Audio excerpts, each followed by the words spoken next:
नमस्कार दोस्तों, स्वच्छ एवं हरित विद्यालय रेटिंग में अब हम आगे की प्रक्रिया पर चर्चा करेंगे। अभी हम लोग ऑलरेडी shvr.education.government.in के लॉगिन वाले पेज पर पहुंच चुके हैं। जिन लोगों ने अभी तक अपना यूज़र आईडी और पासवर्ड क्रिएट नहीं किया है वो कृपया इस साइन अप वाले बटन पे जा करके अपना लॉगिन और पासवर्ड क्रिएट कर सकते हैं। और जो साथी इसमें पासवर्ड और वो नहीं कर पा रहे हैं वो यहाँ से भी पासवर्ड जो लोग भूल गए हैं वो लोग यहाँ से साइन विद OTP से इससे भी लॉगिन कर सकते हैं। चलिए आइए हम आपको बताते हैं कि अब लॉगिन कैसे करते हैं। सबसे पहले यहाँ पर हम यूडाइस कोड डाल देंगे और हमने जो अपना पासवर्ड बना रखा है वो डाल देंगे। जैसा कि आप सभी लोग देख सकते हैं हमने अपना यूज़र आईडी और पासवर्ड इसमें भर लिया है।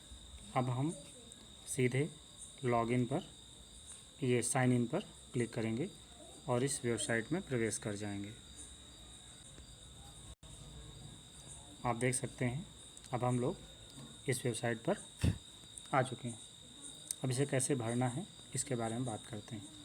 सबसे पहले आपको अभी ये 0% प्रोफाइल हमारी कंप्लीट हुई है। कंप्लीट नाउ पर सबसे पहले हम क्लिक करते हैं। अब इसमें प्राइमरी इंफॉर्मेशन मांग रहा है। प्राइमरी इंफॉर्मेशन में सबसे पहले नंबर ऑफ़ बॉयज़ और नंबर ऑफ़ गर्ल्स लिखना है इसमें।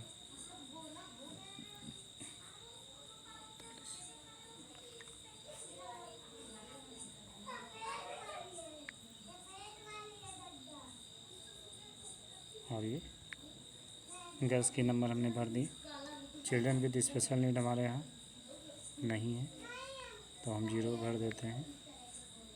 टीचर स्टाफ में मेल टीचर 2 हैं और नहीं, इस वजह से इसको भर दिए हैं। टोटल वाटर पॉइंट कितने जगह पानी पीने का स्थान है आपके यहाँ, हमने 2 भर दिया है। Toilet in the school, boys toilet 1 है और गर्ल टॉयलेट भी 1 है हमारा, हमने 1 भर दिया है। यूरिनल इन द स्कूल, ये स्कूल में बच्चों का 1 यूरिनल है और 1 बच्चियों के लिए यूरिनल है, इसलिए 1 भर दिया गया है। अब आगे आते हैं और पढ़ते हैं इसको पहले कि does the school have a functional system for safe disposal of water near drinking water. यदि आप चाहते हैं कि ये हिंदी में हो जाए तो इसके लिए भी आपको सबसे पहले ये 3 डॉट्स जो आपको दिखाई पड़ रहे हैं इन पर क्लिक करना होगा। और जैसे आप क्लिक करेंगे और नीचे जाएंगे तो देखिए जहाँ ये इंग्लिश लिखा हुआ है, यहाँ पर देखिए इंग्लिश लिखा हुआ है। इस इंग्लिश को जैसे क्लिक करेंगे तो नीचे आपको हिंदी का ऑप्शन इसमें दिखाएगा। ये देखिए हिंदी लिख के आ रहा है, हिंदी पे क्लिक कर देंगे और आपका सारा ये फॉर्म हिंदी में हो जाएगा। चलिए हिंदी करके आपको बताते हैं ताकि और आसान हो जाए।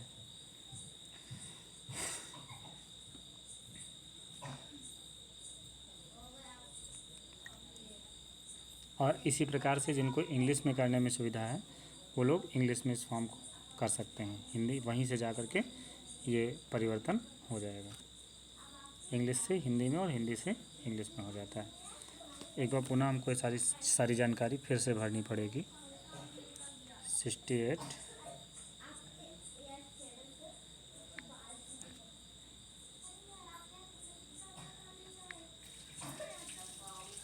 ये 0 हो गई। इसमें आप भर देंगे पुरुषों की संख्या, पुरुष टीचर्स की संख्या, महिलाओं की संख्या, जो आपके यहाँ है वैसा लिख देनी। जो चीज़ नहीं है उसको 0 ज़रूर लिखना है। विद्यालय में कुल जल स्रोतों की संख्या, जितने पॉइंट आपके यहाँ हैं उनको लिखना है। विद्यालय में शौचालय की कुल संख्या, लड़कों के लिए और लड़कियों के लिए अलग अलग संख्या आपको नोट कर देनी है। फिर है विद्यालय में यूरेनल्स की कितनी संख्या है, लड़कों के लिए अलग और लड़कियों के लिए ये अलग संख्या नोट कर दी जाएगी। इसी प्रकार से अगला जो बिंदु है वो ये है, क्या विद्यालय में पेयजल के पास अपशिष्ट अपशिष्ट ग्रे वाटर के सुरक्षित निष्पादन की कोई क्रियाशील प्रणाली उपलब्ध है, इनमें से एक सर्वोत्तम विकल्प का चयन करें। अब इसमें कोई सुरक्षित निष्पादन नहीं है, क्रियाशील सोखते गड्ढे में है, रसोई बगीचा जिनके यहाँ किचन गार्डन बना हुआ उनके यहाँ के लिए है, सुरक्षित निष्पादन हेतु नाली चैनल से जुड़ा हुआ, पुनः उपयोग के लिए उपचारित। चलिए इसे नाली से जुड़ा हुआ है इसको, तो हम ये नाली से कर देते हैं। क्या विद्यालय में हाथ धोने के स्थानों के पास अपशिष्ट वाटर ग्रे वाटर के सुरक्षित निष्पादन की कोई क्रियाशील प्रणाली है, जिनमें से सर्वोत्तम विकल्प का चयन करें। इसमें भी ये नाली से जुड़ी हुई है, इसलिए इसको लिख देते हैं। और फिर ये जो अगला बिंदु आपका है सहेजें और आगे बढ़ें, इस पर हम क्लिक कर देते हैं। इस पर जैसे क्लिक करेंगे आप आगे बढ़ जाएंगे और इस बार आपके सामने 3 प्रश्नों का और सीट आपको प्राप्त हो गई है। क्या विद्यालय SCP 16-17, SCP 17-18, SCP के में समग्र विद्यालय श्रेणी के अंतर्गत विभिन्न स्तरों पर मान्यता प्राप्त है? तो ये हाँ है। इसमें हम नहीं कर देते हैं हल और इस तरीके से सहेजें और आगे बढ़ें। स्कूल प्रोफाइल पूरा करें। अब इसमें 3 प्रश्न पेश हैं। क्या विद्यालय ने स्वच्छता कार्ययोजना विकसित कर ली है? हाँ, विकसित कर ली है। क्या विद्यालय में जल स्वच्छता एवं स्वच्छता व्यवहार को बनाए रखने के लिए मानक संचालन प्रक्रिया की आवश्यकताओं की जानकारी है? इसको भी हाँ कर देते हैं और फिर हम आगे बढ़ जाते हैं। इस तरीके से ये पंजीकरण की पूरी प्रक्रिया अब सफल हो जाती है। अब आगे लगभग एक अभी आगे जो है अब यहाँ से शुरू करते हैं। अभी ये शुरू नहीं हुआ है। ये कई चीज़ों का इसमें जल है, शौचालय है, साबुन से हाथ धोने का है और ये संचालन एवं रखरखाव के लिए है, विद्यालय परिवर्तन एवं क्षमता निर्माण के लिए है, मिशन लाइफ की गतिविधियों के लिए है। कुल मिला के 6 बिंदुओं पे हमें भरना है और लगभग इनमें 63 प्रश्न हैं। तो चलिए शुरू करते हैं। यहाँ से शुरू करते हैं, जल से शुरू कर लेते हैं हम लोग। ये जो एरो का निशान दिखाई दे रहा है, सबसे पहले वहाँ हम टिक करते हैं। इसको टिक करने से आपके सारे प्रश्न अनलॉक हो चुके हैं। अब एक एक प्रश्न का आप उत्तर देते चले जाएंगे और आगे बढ़ते चले जाएंगे। अगर आप चाहें तो इसको ड्राफ्ट करके सहेज भी सकते हैं। विद्यालय परिसर में पेयजल का मुख्य स्रोत कौन सा है? अभी हम लोगों के ज़्यादातर हैंडपम्प है, इसलिए हम लोग हैंडपम्प का चयन कर लेते हैं। अगला जो है, अगला देखिए, अगला यहाँ पर लिखा हुआ है, इसको थोड़ा सा आप लोग ध्यान देंगे। यहाँ पर क्लिक करना है आपको, अगले चरण पे भी क्लिक नहीं करना है। ये जो अगला लिखा हुआ है इस पर क्लिक करना है। अगला पे चले जाएंगे। क्या यह जल आपूर्ति स्रोत वर्ष भर प्रत्येक दिन सभी विद्यार्थियों के लिए पर्याप्त पेयजल गैर आवासीय विद्यालयों में प्रतिदिन कम से कम 1.5 लीटर और आवासीय विद्यालयों में 5 लीटर प्रदान करता है? तो ये हाँ करता है। फिर अगले चले जाएंगे। अधिकांश छात्र पेयजल को किस प्रकार संग्रहित और उपयोग करते हैं? तो पेयजल के लिए हम लोगों के यहाँ भंडारण टैंक लगे हुए हैं, पर रखा हुआ है, टंकी रखी हुई है, इसलिए नल लगे जल भंडारण टैंक में कर लेंगे इसको। क्या पेयजल को नियमित रूप से उपचारित किया जाता है ताकि वह सुरक्षित रूप से पीने के योग्य हो सके? इसमें RO हमारे यहाँ लगा हुआ है, तो इसलिए इसमें उपचार की आवश्यकता ही नहीं है, इसलिए हमने इसका चयन कर लिया है। आप भी अपने अनुसार विकल्प का चयन कर सकते हैं। अगले विकल्प पे आ जाते हैं। क्या पेयजल की गुणवत्ता का परीक्षण किसी अधिकृत प्रयोगशाला से कराया गया है? नहीं, ये नहीं हुआ है, इस वजह से इसमें नहीं कर देते हैं। विद्यालय में कितने क्रियाशील पेय स्थल हैं? अभी हम लिख भी चुके हैं इसके लिए, अभी हमने ये नोट कर दिया, लिख दिया है। और इस तरीके से फिर अगला पे क्लिक करते हैं। शौचालय में उपयोग के लिए जल का मुख्य स्रोत क्या है? प्रत्येक शौचालय के भीतर जो है रनिंग वाटर है हमारे यहाँ, इस वजह से हमने गा पर क्लिक कर दिया।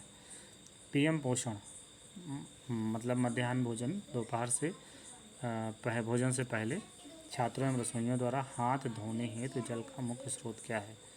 इसके लिए भी रनिंग वाटर है हम लोग के यहाँ, इस वजह से हमने ये नोट कर दिया है। क्या विद्यालय में वर्षा जल संचय रेन वाटर हार्वेस्टिंग की व्यवस्था हमारे यहाँ नहीं है? इस वजह से हमने इसको नहीं कर दिया। क्या विद्यालय में लड़कों और लड़कियों के लिए अलग अलग क्रियाशील शौचालय हैं? हाँ, हमारे यहाँ तो हैं, इस वजह से हमको इसको चयन कर लेना है। यदि सह शिक्षा विद्यालय है तो लड़कों और लड़कियों के लिए कम से कम एक अलग शौचालय है। इसका हमने चयन कर लिया है।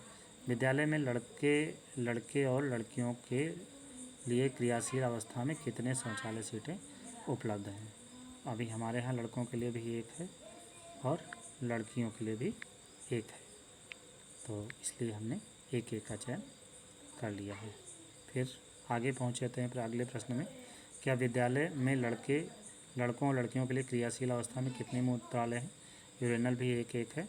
नेक्स्ट कर देते हैं, फिर एक लिख देते हैं, तो इस तरीके से एक हो जाता है। देखिए, लगभग 10 प्रश्नों के बाद हम सजेशन देंगे आपको कि आप कृपया ये ड्राफ्ट सहेजें। ये जो बॉक्स जो दिख रहा है यहाँ पर, इस पर भी अवश्य क्लिक कर लें, ताकि यदि आपका किसी कारण से सर्वर डाउन हो जाए या बैक हो जाए तो इतना फिर से दोबारा आपको न करना पड़े। तो इसको ड्राफ्ट सहेजे पर हम क्लिक कर लेते हैं, ताकि इतनी जानकारी हमारी उसमें दर्ज हो जाए।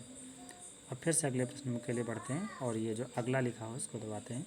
विद्यालय शौचालय वह होता है जिसमें रैंप, सहारे के लिए हैंडरेल, व्हील चेयर हेड जोड़ा। ये शायद बात हो रही है इस CWSN बच्चों के लिए।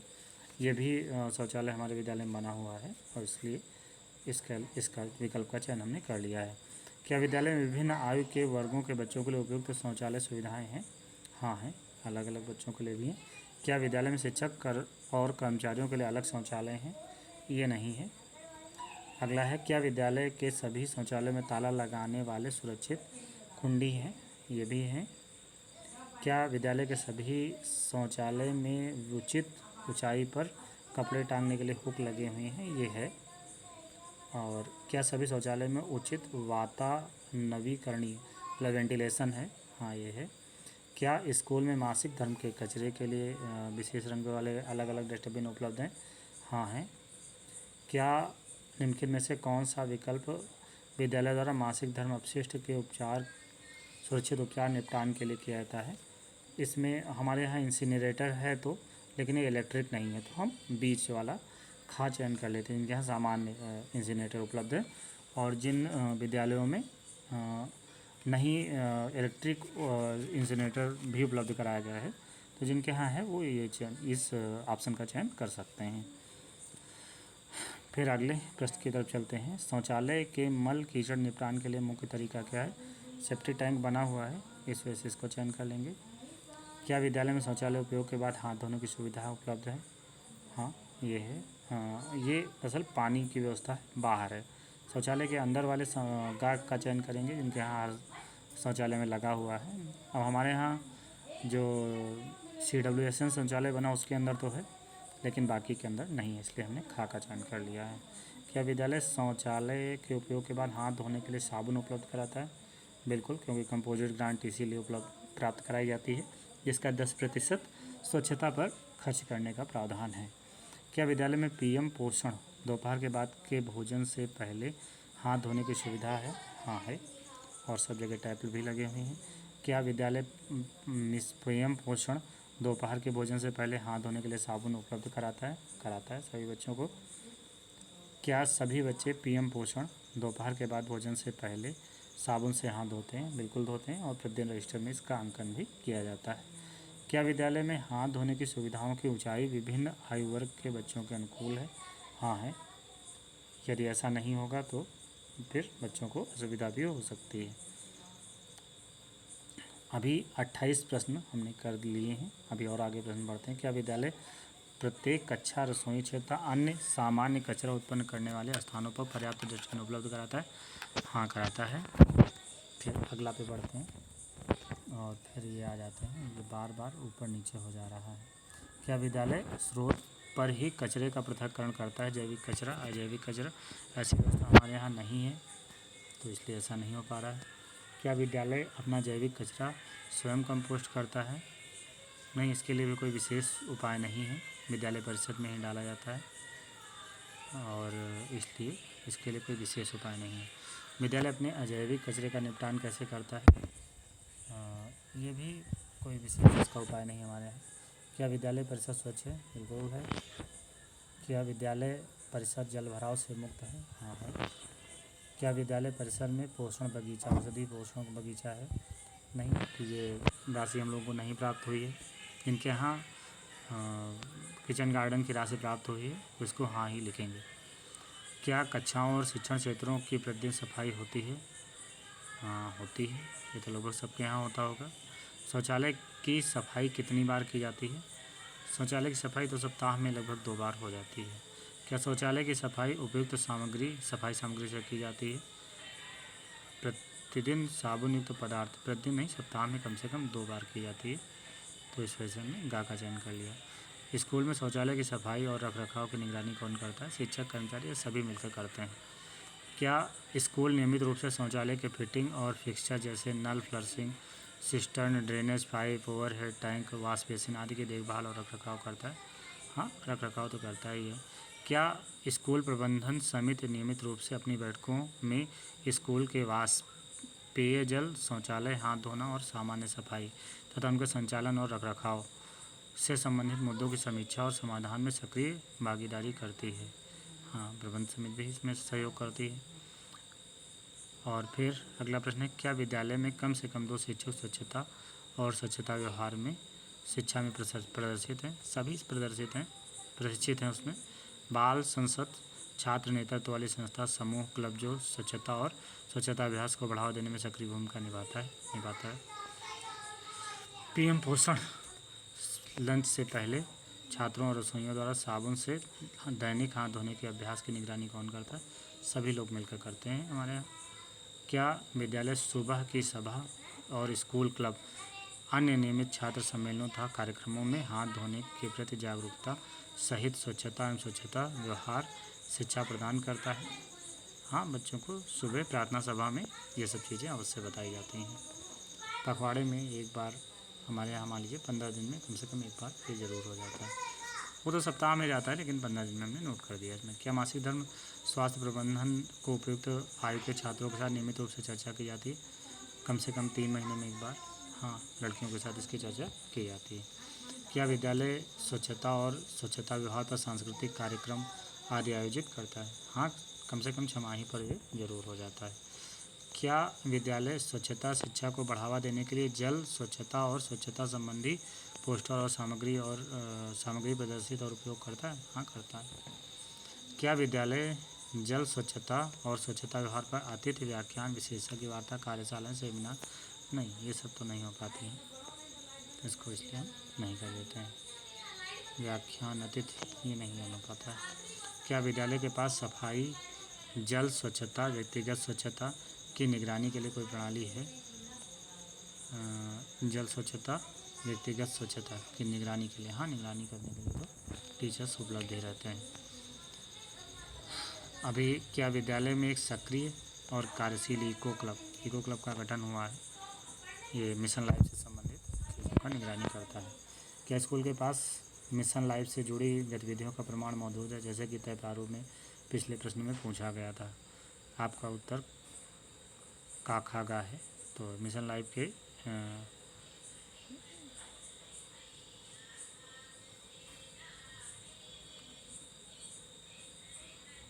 क्या मिशन लाइफ की बतौर सूचना लाइव पोर्टल पर अपलोड की गई था विद्यालय द्वारा की गई? इसमें हम का चयन कर लेते हैं, इसका जो है कर दिया गया है। क्या विद्यालय में कागज़, जल, बर्तन आदि के संदर्भ में 5R refuse, reduce, reuse, repurpose and recycle के सिद्धांतों को व्यवहारिक उदाहरणों द्वारा अपनाने हेतु प्रोत्साहित किया था? हाँ, किया था। क्या विद्यालय ने गत वर्ष जल लेखा परीक्षण वाटर ऑडिट नहीं हो पाया था?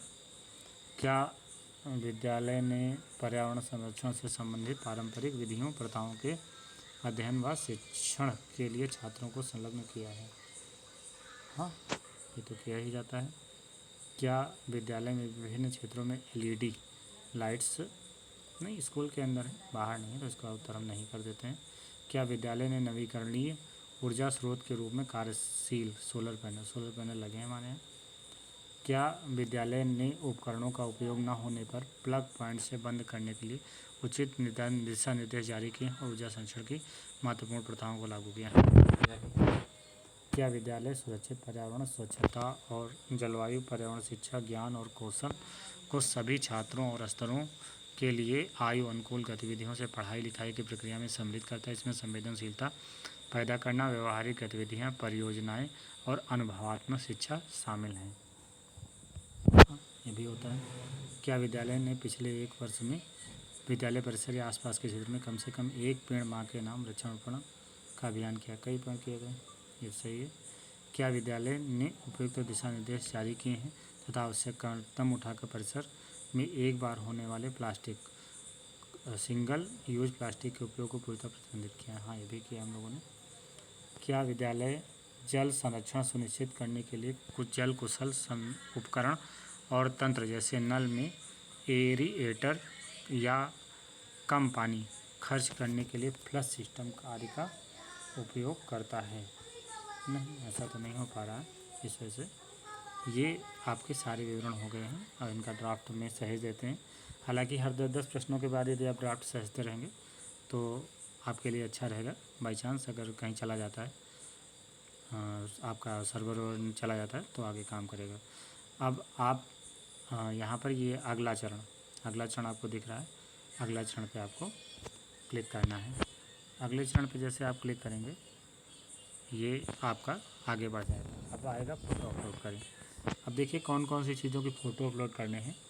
ये अपलोड करके तो हम नहीं दिखा पाएंगे आप, क्योंकि इसमें गोपनीयता भंग होती है।